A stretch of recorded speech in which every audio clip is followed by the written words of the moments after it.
everybody.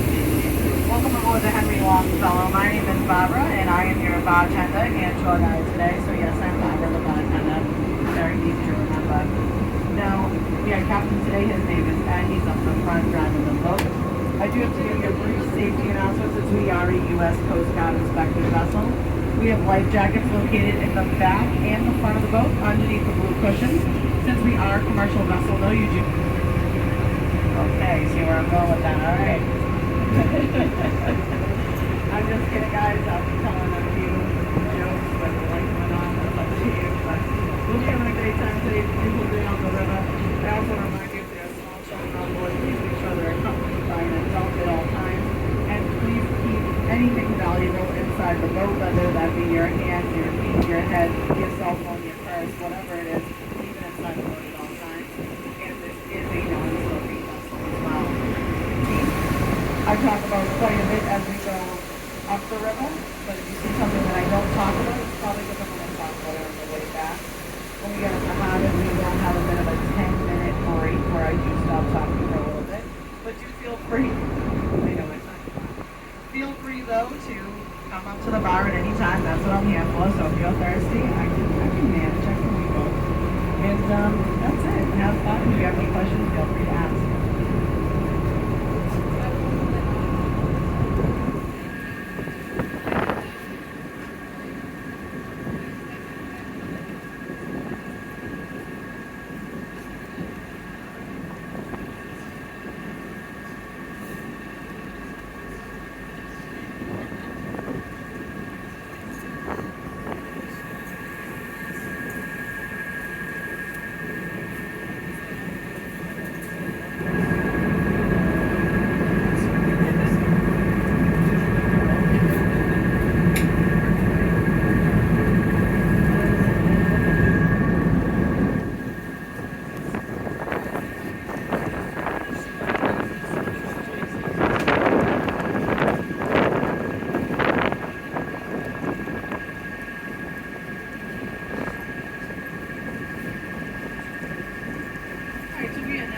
Charles River. The Charles River is an 80-mile long river winding its way from source at Echo Lake in Kingston, Massachusetts. It is also a natural boundary splitting two cities directly in half. On your right-hand side is Cambridge, where we just came from, and your left-hand side is Boston. Really, the only difference between the two cities is the parking prices. Cambridge is just a little bit cheaper than Boston, and I do like to remind people that going by car would take you 26.2 miles. Plus, I prefer car. That's just me. Anyone run the marathon? Anybody? Not today? Yesterday I had a couple of people who did. That's interesting. Love it though.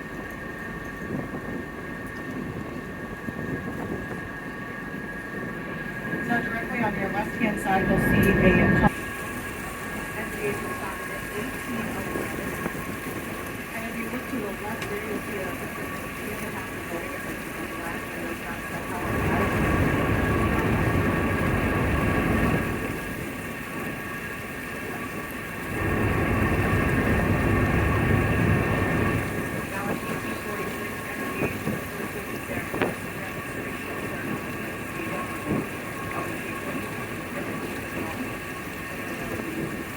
Between the 50s and the 70s.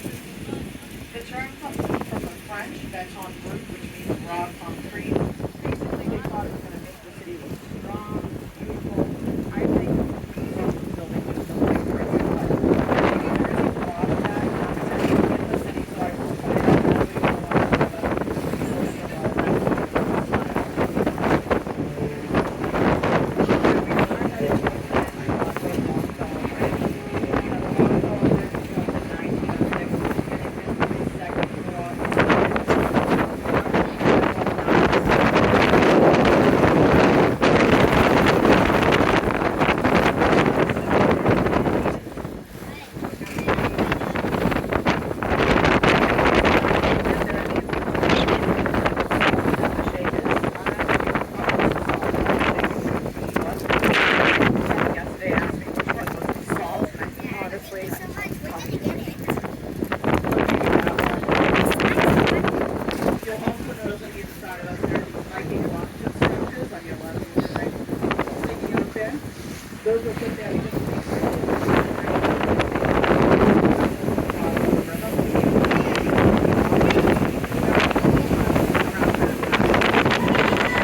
This originally was named the Massachusetts River, and the Native Americans used to use this river to travel in it. It later was named the Charles River after King Charles I.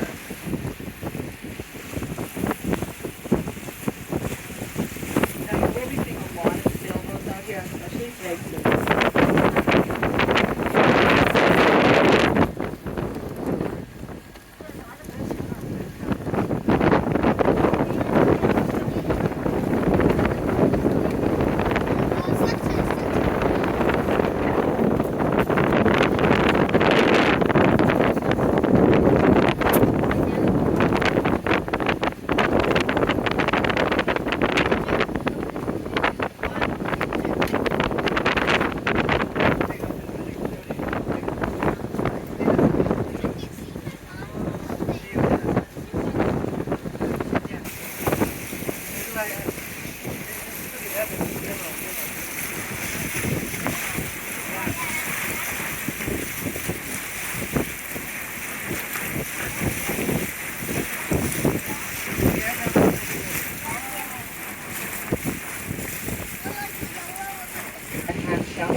Popular by Martha Weaver and the Boston Hawks.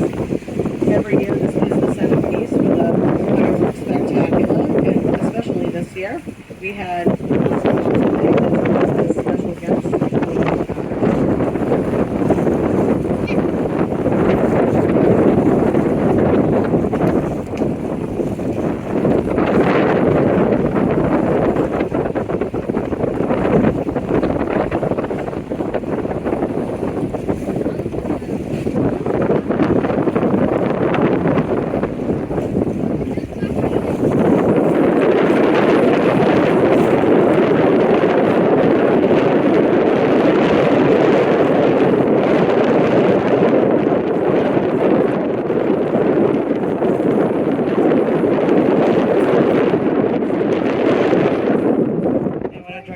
To the tallest building in Boston on your left-hand side. It's the tall building with the blue glass windows and the black stripes.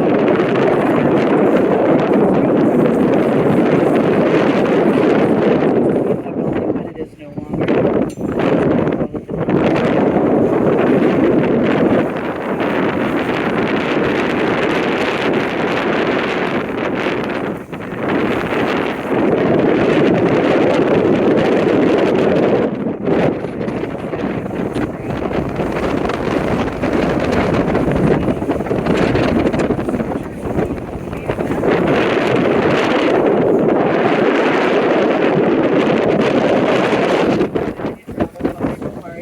Windows will be falling on your head. But be forewarned, if you hear a whistle blowing at any point,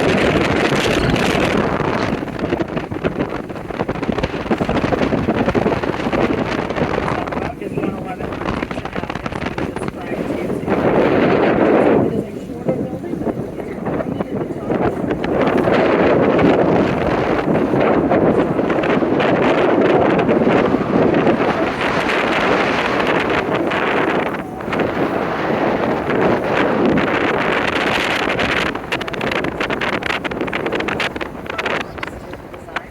It is a shorter building, but it is pointed at the top. That's the Prudential Center, completed in 1964. It is 750 feet or 52 stories. Now down the bottom of that building there are many upscale shops, and that is a great place to do upscale shopping. And I also say if anyone's ever looking to do other shopping, they can always head, which isn't far from there, maybe a few blocks to Copley Place, and that has a bunch of high-end shopping, Balenciagas, and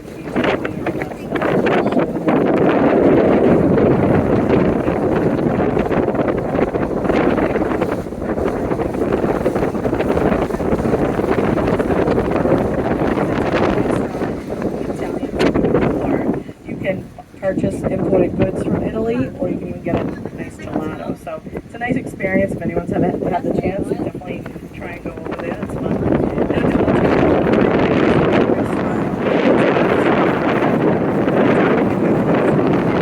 So hopefully they can open up soon, so everyone can go up there. Because usually you can go up there. It's like $20 for adults to go up there, and you can see pretty far. You can see as far north as the White Mountains in New Hampshire and as far south knows as Cape Cod and the islands. So it's pretty amazing. And I hope they open it up because it's a cool place to go. Now to the right of that, we have another new building that was finished in 2019. It's behind the Sheridan, and that is One Dalton. It's the tallest completely residential building in New England at 749 feet tall, and it's 61 stories. The cool thing about this is the first 23 stories of that building make up the 40. The residences, these are 60 and 60 residents.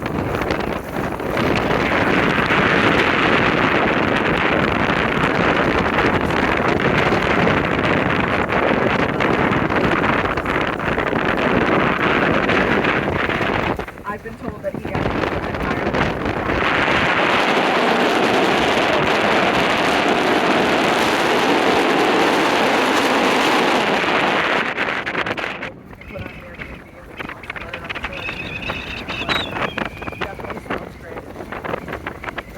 Dalton. It was designed by Harry Cobb Green Science. And there's a lot of new construction going on in the city, as you can see. So many new things have been going up lately, so it's always interesting what I'm going to talk about. A couple of new buildings next to the Hancock and this one over here. Those are probably going to be done by next summer, so if you're back, I'll probably have some feedback to tell you about those. Now we are headed towards the John Harvard Bridge, and you might be looking for Harvard University. It's not around here. Actually, that's MIT, and I will be talking about MIT on the way back. Now the Harvard Bridge is the longest bridge crossing the Charles at just over 2,100 feet or 640 meters.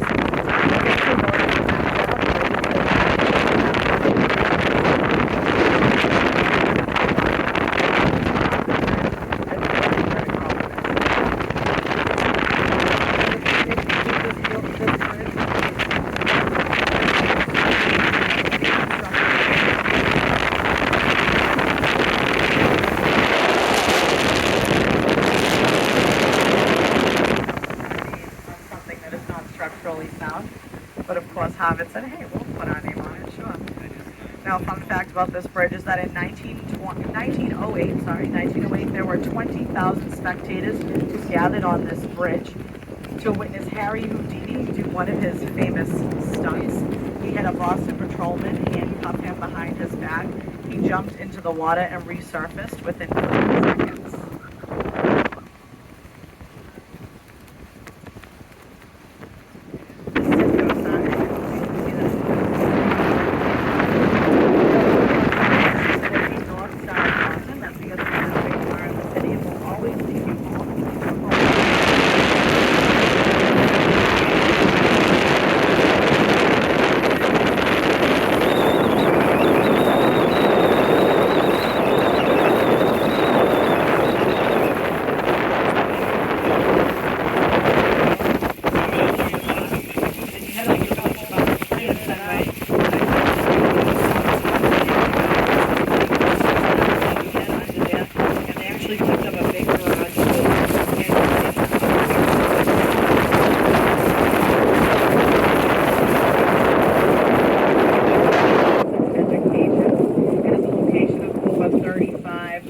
Universities and community colleges, though that does not include MIT or Harvard because those are actually in Cambridge.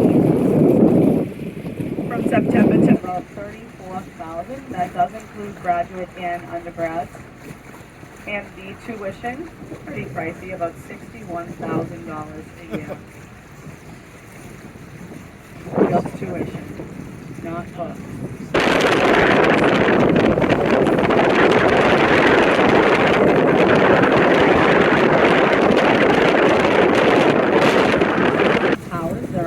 Dormitory of about 1,800 students connected from the first to the fourth floor to the second largest non-military dormitory in the United States.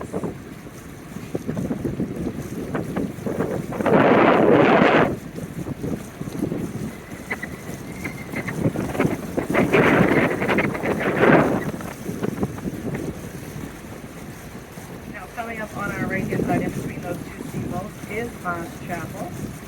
Mars Chapel was built in 1949, named after former VU president, Daniel Marsh, and that is the location where Dr. attended VU. The chapel, any thoughts on what the first one is? City Hall, you are so right, City Hall.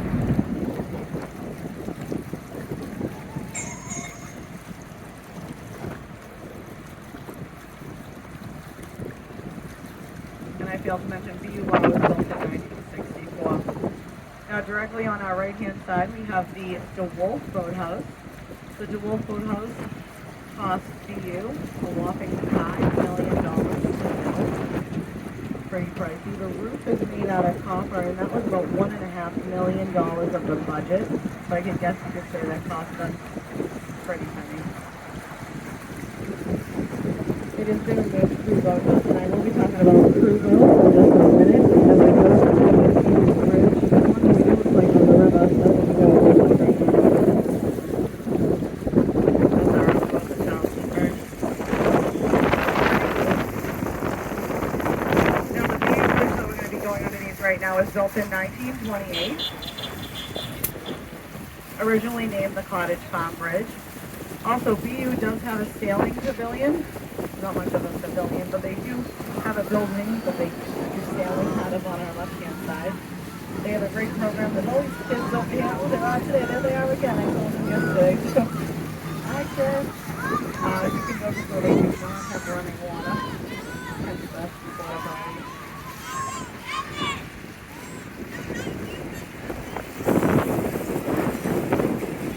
Now this bridge, contrary to popular myth, this is not the only place, but it's actually one of 3 in the world where a boat can run under a train, riding under a car, driven under an airplane. This is a train bridge directly above us.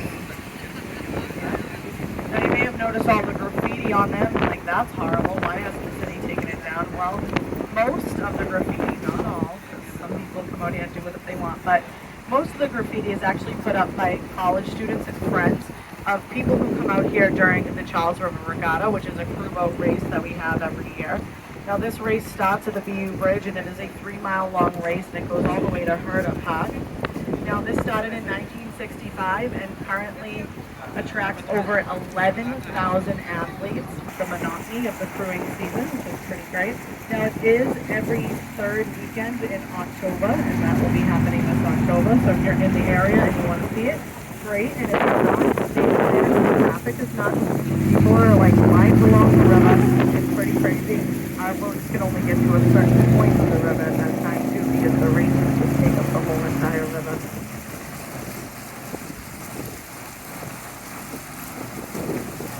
Yeah, that's why the graffiti's there. It's just messages that other friends and sometimes inside jokes. If we go back, you'll see NU, Northeastern Universities on there, MIT, Harvard, a bunch of other schools have put different messages on the train bridge where they have sporting events and concerts as well. It's an indoor venue. It's MWRA, along with the City of Boston and the MWRA, which is the Massachusetts Water Resources Authority. They started a cleanup project back in the 90s, and they've been cleaning this water ever since. Currently, we do have a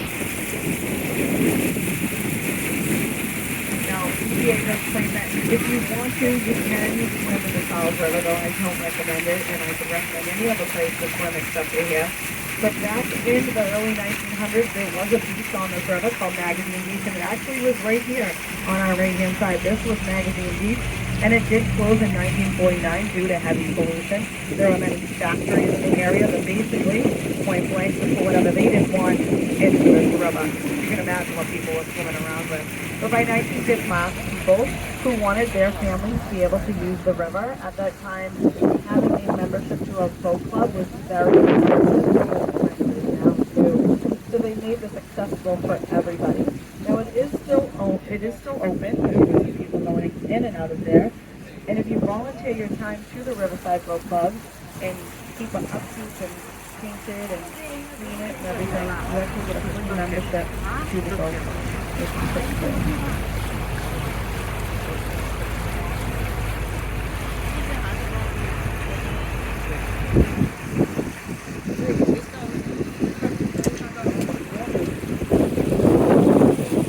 Which I opened in the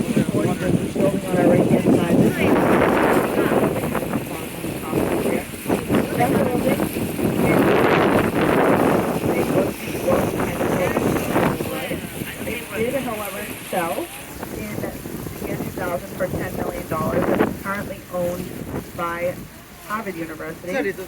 Even though it is no longer owned by Polaroid, many people do say that building resembles an old Polaroid camera. I mean, I don't get the picture, but hey, maybe you do.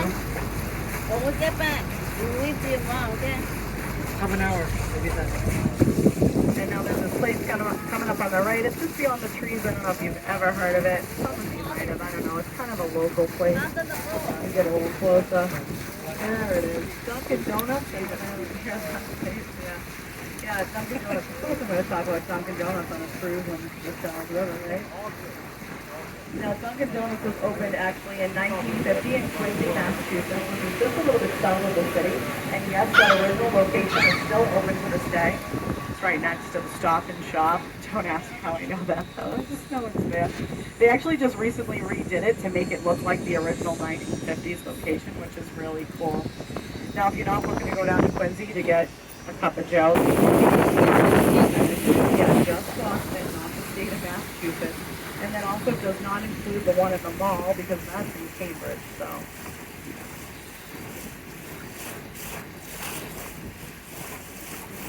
Starbucks is competing with us, so they want to be number one. And you know, Dunk's slogan is America runs on Dunkin', but I'm telling you, everywhere else I've gone in the U.S., everyone drinks Starbucks, so I really think it should be Boston runs on Dunkin', because I've literally never seen people with Dunkin' Donuts anywhere else. It's like a Dunkin' Donuts with a Baskin Robbins, like, and everyone's just getting ice cream, so I don't know. Now this building on our left is really beautiful. It looks like a very old building, and it's not. It actually was built in 1992, so yeah, it is 30 years old. And it was originally owned by Genzyme Pharmaceuticals. They opened to produce their main drug, Serene, which helps prevent gout-based disease. Now this building actually sold over to Sanofi, which is a pharmaceutical firm, in 2011 for $20 billion. Yeah, that's pretty big. And actually recently they switched hands over to a company called Resilient. So now about 250 people physically work in that building. And it's owned by a company called Resilient. That's okay.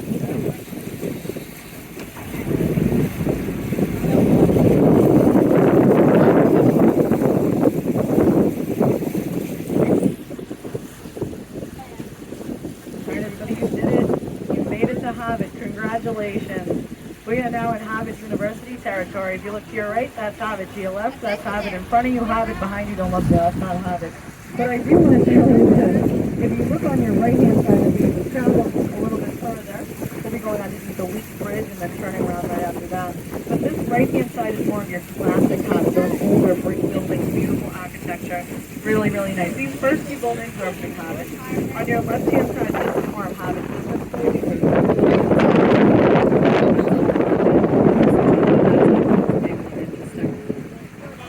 University was opened, or founded, I should say, in 1636, and it was an all-male school. 1636, pretty old. Now, it is the oldest institution of higher education in the country, and actually at that time when it was founded, students at Harvard were not taking calculus. And they had a line. It wasn't founded yet. Calculus is actually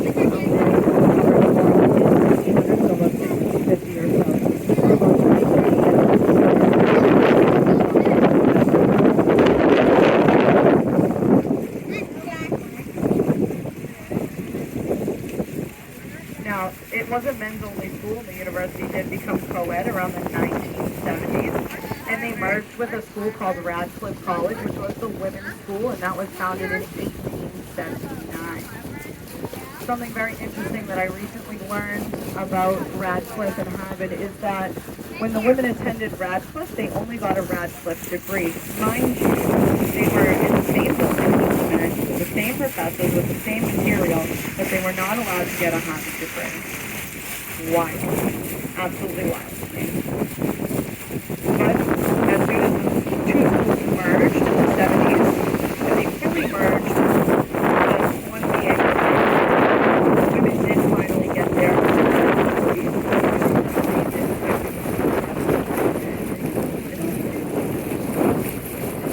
these buildings on your right are the old-style buildings that I was talking about. A lot of them are dormitories.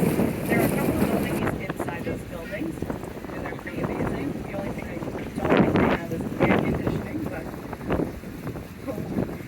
I think they do have heat for the winter. That's good. Now, the student body at Harvard University is about 30,000 students, and the tuition happens to be cheaper than BU. BU was 60,000. This is about $52,000 a year.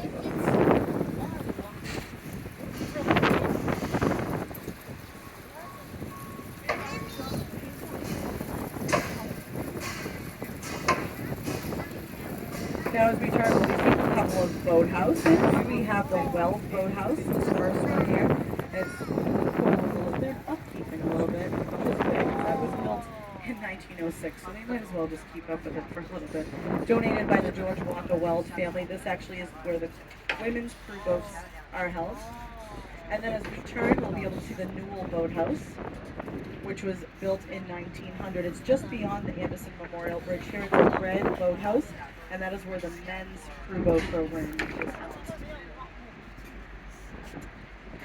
And this view on our left, you might have seen this on a postcard maybe before. This is actually a very famous view of Harvard on our left-hand side.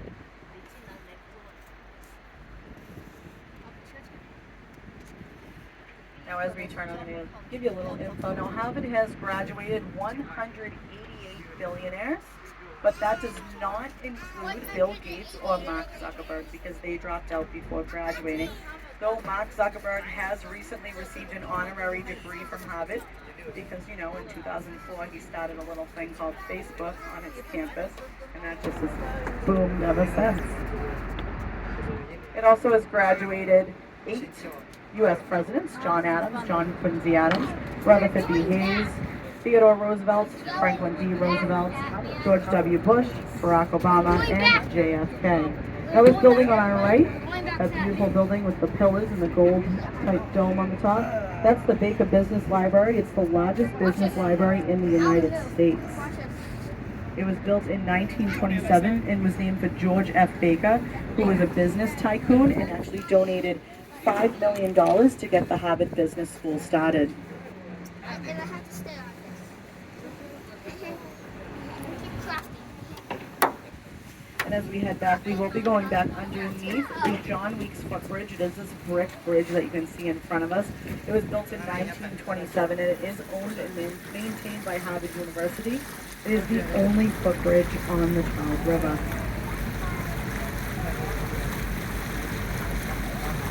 And at this point, I'm going to be taking a little break, like I said earlier. So about 5 to 10 minutes until we get back. Ask questions, grab yourself a drink, or just sit back and relax and enjoy.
Alright, everybody. So we did turn around, as you know. So Boston is now on your right. Kingsford is on your left. Can you talk about this building just beyond the trees there with the smoke stacks on the top? Currently, that building is owned by MIT and it is their investment management company. But from 1914 to 1926, it was actually owned by Ford Motors, and that is where Model Ts were built in the Boston area. Henry Ford liked to have his factories near a waterway, so he figured this place, this spot in Cambridge was perfect. Now, you're probably familiar with a horizontal assembly line, and a lot of different companies use that. This is one of the first places to use the vertical assembly line. The way that works is that you're at the top of the building, work your way down, adding pieces piece by piece to the Model T, and by the bottom you could drive out in a Model T.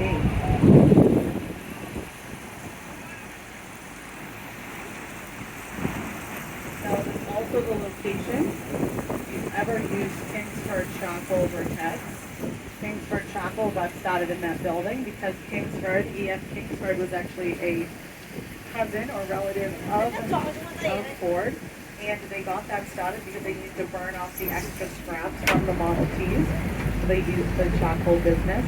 It was originally called Ford Charcoal, but later, after Kingsford passed away suddenly, Ford decided to name the company after his cousin, and then it became Kingsford Charcoal.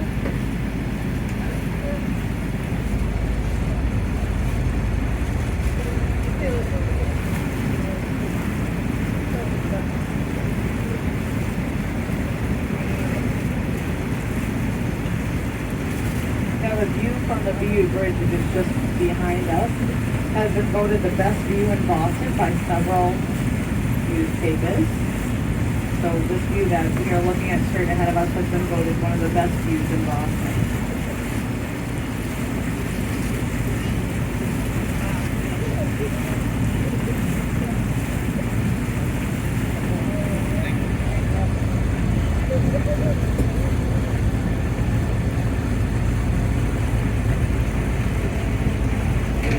Now I want to talk a little bit about Starrow Drive. Now you'll see this overpass here on Starrow Drive. Most overpasses are between, they can range 8 to 10 feet. I think the tallest one on Starrow is 10 feet 6 inches, if I'm correct. Now, they're not that tall. They're very low overpasses. That one is a footbridge that goes over Starrow Drive, so people can get back and forth onto the water side. Usually it's not an issue. Lately it's been a huge issue. We've had a lot of large vehicles, big trucks stuck underneath Starrow Drive. Commonly, it used to be in August and September when college students were moving back into the city. We have a lot of U-Hauls or big box trucks stuck underneath or wedged underneath the overpasses because they were too tall to get through. Lately, though, this past Saturday, we had a big 18-wheeler tore the top right off of it. I saw that one on the news. So it happens, you know.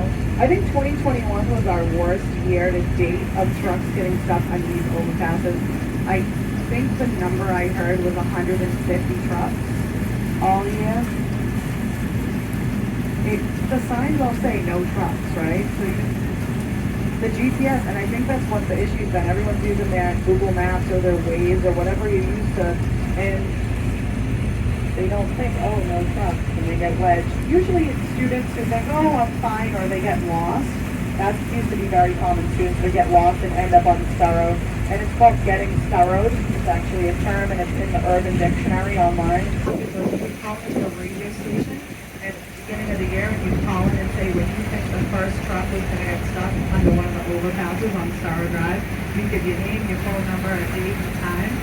And if you got it, they'd call you and you'd win a prize. You could win cash prizes, Red Sox tickets. A prominent businessman in Boston. He was very, very wealthy. He was also a philanthropist as well. He envisioned the Charles River as a place where people could gather and spend a lot of time with their families. And he also wanted to build a park alongside, which we do have the Esplanade here. But at the time when he was alive, back in the 1920s, he wanted this whole area to just be parkland. Star Drive was not there at the time. It was all grass and land there. So he put a lot of money into it, told the city what he wanted to do. The city was working on it. Unfortunately, he passed away. By 1940, his widow, Helen, decided she was going to donate $1 million to the city and have the city match the donation to continue building this park along the water side. Unfortunately, though, in 1947, Helen Sorrow passed away, and within 2 years, the city of Boston actually started construction on Sorrow Drive, which was against their wishes. They actually used their money to start building the roadway that you see there.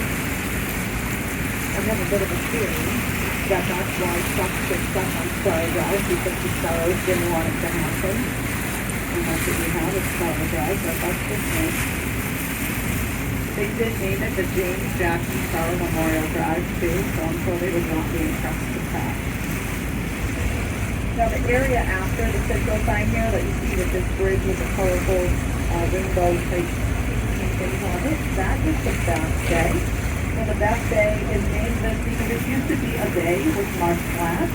Prior to the 1850s, the Charles River, like at this point, was about 2 miles wide. It actually extended from Cambridge Fort to Washington Street, which is in Roxbury, Mass. It was that big. This is connected to the 789-acre Shawmut Peninsula to the mainland. Now, by the late 1800s, Boston started to have overcrowding issues, and they were trying to figure out how they could change that. So what they did is they started shipping in land from Needham, Massachusetts on trains. So every 45 minutes, 24 hours, 7 days a week, for about 35 years, they were shipping in land still, and they filled in the whole bay here. So this area on your right-hand side is all land still, and they were able to build more housing for people because they had a lot of overcrowding issues. Also, there was the mud flats, which created an awful smell in the area, so it did take that away as well, which I think is a bonus. Now we're coming back to the Mass Ave Bridge, and funny enough, it does have another nickname. Like I said, we only call it the Mass Ave, but you might hear someone still calling it this as well. Now, in 1958, there was a fraternity Lambda Pi Alpha, and they joined their new pledges to measure this bridge in any non-standard units of measurement. So not feet, meters, miles, kilometers, anything like that. They had to make something up. So like any normal college student, they don't wait until the last minute. And they said, what could we do? They actually took the shortest number of their pledge classes. He was about 5'7", so just a little bit taller than me. I'm 5'5". And they laid him across that bridge, toe to head, toe to head, toe to head, toe to head. I keep going. 364.4 times in 1 year. To be a unit of measurement. Did you see it? So if you happen to walk across the smooth bridge, you will see every 5 to 7 inches the painted white lines that will be the speed on the bridge. This does also help Cambridge and Boston police officers if there's ever an emergency on the bridge. They may happen to ask the caller what number speed they're at, and they are able to tell them, and then they can get home faster. Now, whatever happened to all of us Snoop? Well, Snoop went to become the chairman of the American National Standards Institute and also the president of the International Organization for Standardization. Yeah. Now we talk about MIT. MIT is on our left. We have the MIT Administration Building, which has the dome shape. I am going to come back and talk about a story about that building in a moment. That's MIT Admin Building. But I'll leave you with that. Originally, it was Boston's tax founded in 1861 in Boston's Bass Bay, and moved to Cambridge in 1916. Now, the buildings you also see around left here are MIT Sailing Pavilion. They have a great sailing program, as well as the Green Building, Old style there, that tall building with the golf ball-like structure. The green building houses MIT Earth, Atmospheric, and Planetary Science System Office, and that was completed in 1964 and designed by IMK, who is an alumni of that school. Now, MIT student body is a little bit less than 12,000 students. It's not a very big school, and their tuition is $57,000. MIT does have a mascot. His name is Tim. Tim is a beaver. And they decided in 1914 to have their mascot be Tim the Beaver because beavers have special engineering and mechanical skills. So they thought that was amazing. Also, Tim is MIT. So that's it. I'm going to go back and tell you about the MIT administration building, which is that building space there, just behind us now. Now the MIT admin building houses all the important people in the school, and MIT is not getting to, they were going 7% acceptance rate.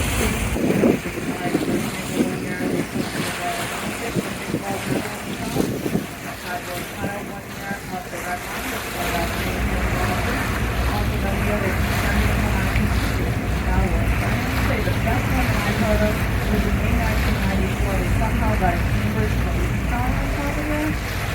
Yeah, I kid you not. I'm fast checking this here. They got a Cambridge police car up there with officials who are very angry and to take it down. Looked inside the police car and noticed the dummy of a Cambridge police officer, and it's Dunkin' Donuts coffee. So, yeah, that's pretty nice.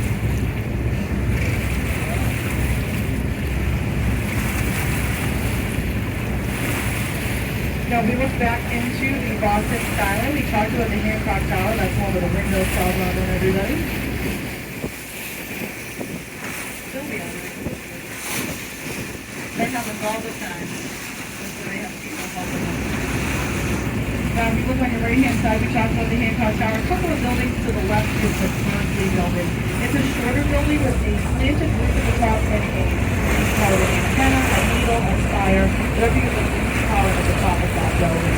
Now the Berkeley building originally housed from the concentrate, later moved to 200 Clarendon, and now there's moved down in there as well. So you can go.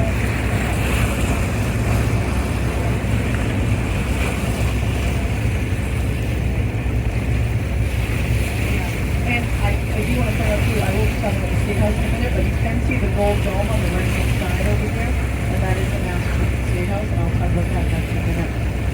Now the Berkeley building with that needle or spire on the top there, actually that's a weather beacon, and there's some rectangular cutout, steady red, rain ahead, flashing red, snow instead, red, white, no Red Sox team tonight. And in 2004, when the Red Sox won the World Series and broke the curse of the Bambino, it flashed blue red, the curse is dead. Yeah.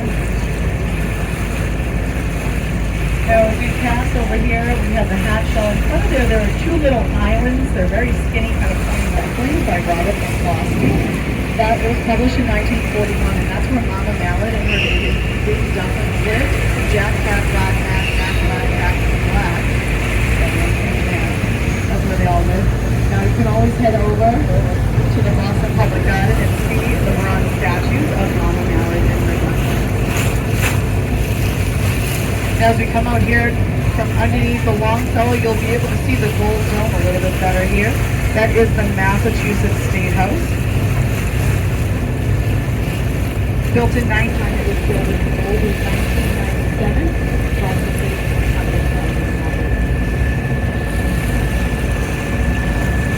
We earlier talked about Mass Ironia, this brutalism style building. Here, the two buildings to the right is a skinny building, which is the last window with the structure there. Also next to it, the Liberty Hotel. It's a nice hotel. That's because it was the Charles Street jail. Yeah, you couldn't stay there for free. For us if you did something wrong. It was built in 1851 by Gridley James Fox Bryant, and there are some infamous inmates you may have heard of that have spent some time in there, including James Whitey Bulger, Malcolm X, Sacco and Vanzetti, Albert DeSalvo, who was the Boston Strangler, as well as the mayor at the time, back in the 1940s. His name was James Michael Curley. He did a little bit of shady stuff, and that was just man. Now, there also was a gentleman who spent some time at the Charles Street Jail, and I do not know his name, but what I do know is what he did in the 1970s. He actually took some hostages to the roof, and those hostages were other prisoners, and he would not let them go. The police at the bottom of the building pleaded, "I have to get off the boat today," so not thinking. I'm just kidding, but that really did happen, and the officers at the bottom of the building were able to do it, and he let them go with no problem, which is a totally wild story. Mankind and nature.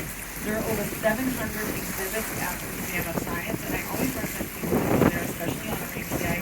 Plenty to do on a sunny day in Boston, but not much to do when it's not great weather, so Science Museum is definitely a great spot. I also get asked about the aquarium, which is over on the harbor side. You can take the blue line or even the green line there. You can definitely get over there, but the blue line stops where the aquarium stops. The museum opened here in 1948, and it is built upon the original 1910 Charles Riverboat. Now, as we head back to the dock, show you the Q1 mark as we go through.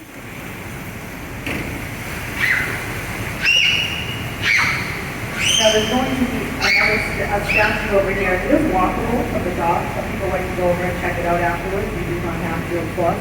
It's up a little staircase. It's called the Faces of Cambridge. It's a sculpture with a bunch of faces on it, designed by a man by the name of James Tyler. He was an interesting gentleman in the 80s, and he went around the city of Cambridge and took pictures of people without their knowledge, and then decided to sculpt faces on there. So I'm a face of Cambridge, so if you happen to see my face, I mean, you might, you never know. Captain Ed, definitely, you might see him, who knows. But that sculpture has been there for quite a few years, so I think to give you another brief safety, I will be going to the left-hand side, opening the gate and tying off the rope. Please do not follow me, especially if you're a Yankees fan. Those things are going to be in the water, and I know that. But I do want to thank someone from the Charles Riverboat Company. This is the Henry Marcella. My name is Barbara. I was your tour guide and bartender. Your captain is Ed. We appreciate you guys so much coming on with us, and hope you appreciate us as well. Thank you so much.